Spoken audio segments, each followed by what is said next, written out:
my focus is looking at how the Arab family office is changing rapidly, particularly those championed and pioneered by the female leader for whom strategy, building on her father's legacy and remaining keeper of the finances and the recruitment of new trusted advisors and professionals has become incumbent upon her and is imperative, more so now than ever. Also of great importance within the private office domain is looking at how sort of private banking side of things is gaining greater importance as investment advice, as the obsolete strategies of the old approach to family offices is becoming quite obsolete. These are strategies used by the patriarchs of 30 years ago or so, which are being rapidly swept aside for a newer approach, where women are looking at taking in investments in tech, blockchain, biotech is of great importance, particularly with the pandemic, startups, particularly those led by women, and taking stakes in pre-IPO opportunities. And sort of private bankers are gaining momentum also, where they can offer more than the conventional. So my focus really is looking at how women are looking at the increasing importance of the ecosystem of access to funding for companies led by women, where the female matriarch, as it were, would look at these investment opportunities with the greatest scrutiny. Also, they look at equal pay, equality of opportunity, and the board diversity of a company prior to investing in it. So the more principled Arab female principal is now thinking twice about where they invest in the sort of non-diversified and non-inclusive companies where boards are not well represented. So if we look at the sort of the global ecosystem of how family offices are being run nowadays by more and more women in the Gulf region, they're looking at the whole comprehensive concept of how companies are structured, diversity, and also the focus on maintaining wealth that they've inherited, as well as a great return on their investments in the future. Let's firstly examine where we currently are in the family Arab office space. The current trend is a recurring challenge of intergenerational control, particularly amongst siblings who are inheriting the wealth, and also of sort of fixed asset transfer. It's a very, very important moment where Arab families are fortifying or trying to fortify their wealth management within a more formal sort of corporate structure.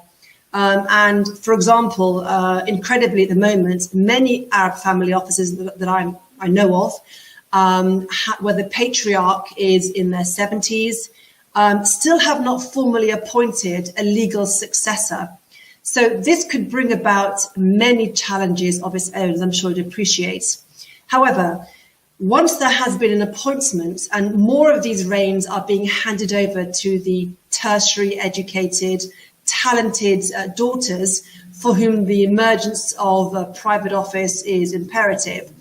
And so what are we seeing, as per your question? We're seeing more of a dilution of the old family office space in lieu of a new recruitment drive to get the best talent out there, where name your price approach is being manifested.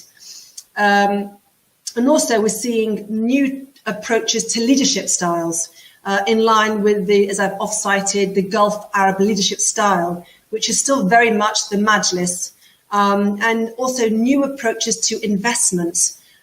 Asset management takes on, a different approach also, with major sell-offs of previously acquired fixed asset sell-offs and the acquisition of new fixed assets, particularly in the hotspots of, for example, London or Geneva, etc.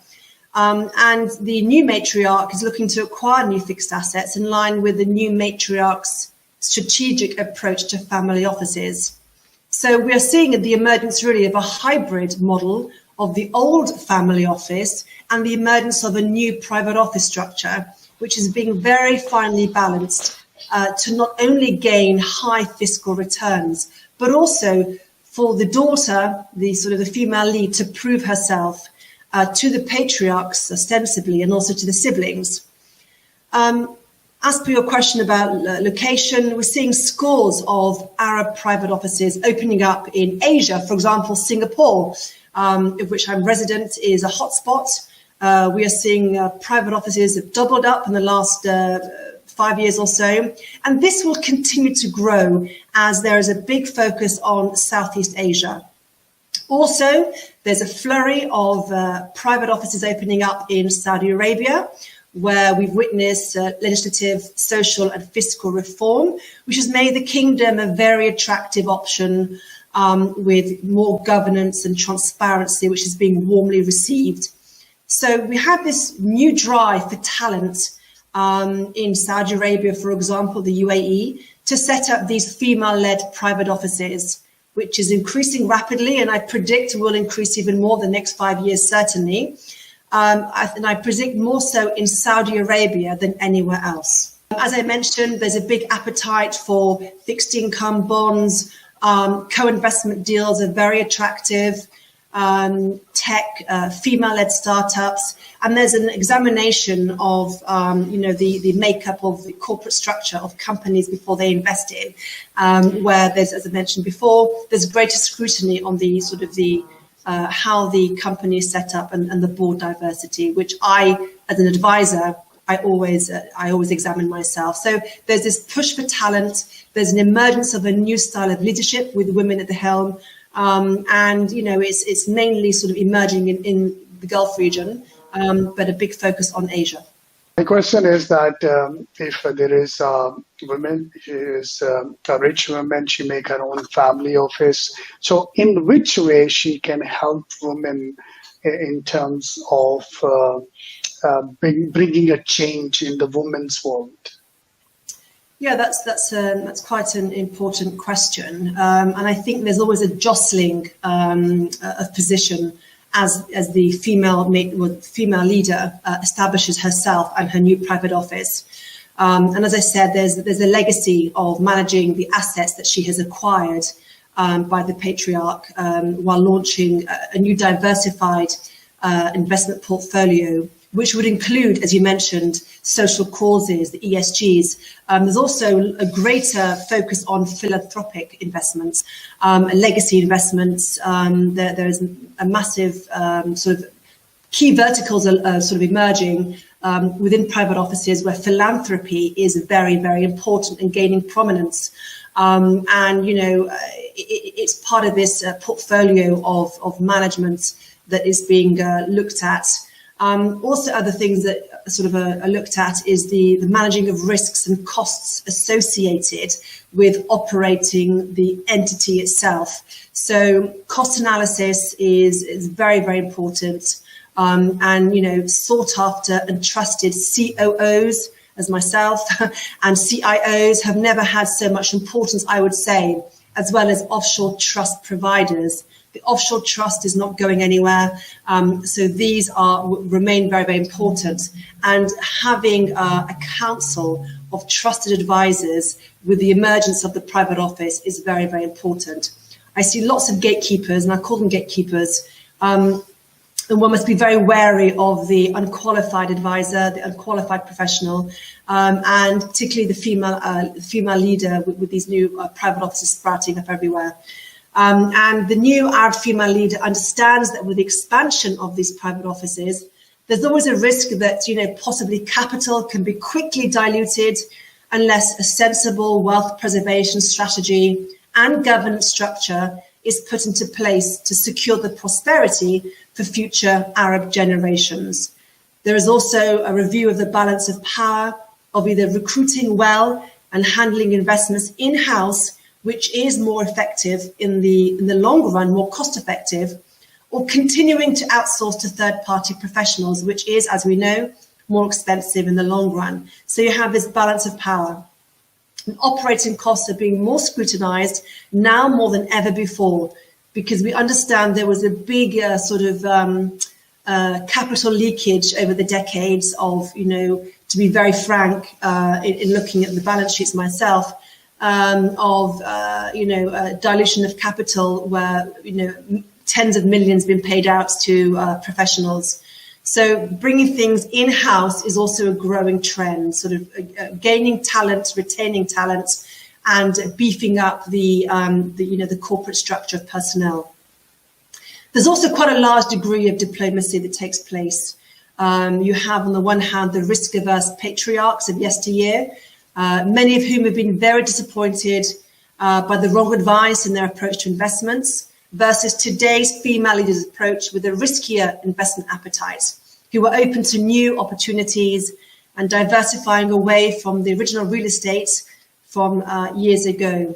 Women now are open to fund investment, particularly fixed income, private equity, and startups, as well as, I mentioned, the social causes and the philanthropy causes, which are fast gaining momentum. And I think also what's very, very important as we sort of build up the private offices across the Gulf and in Southeast Asia is good governance, which is very important for overseeing the bridge into today and in the coming decade. It's a big focus at the moment.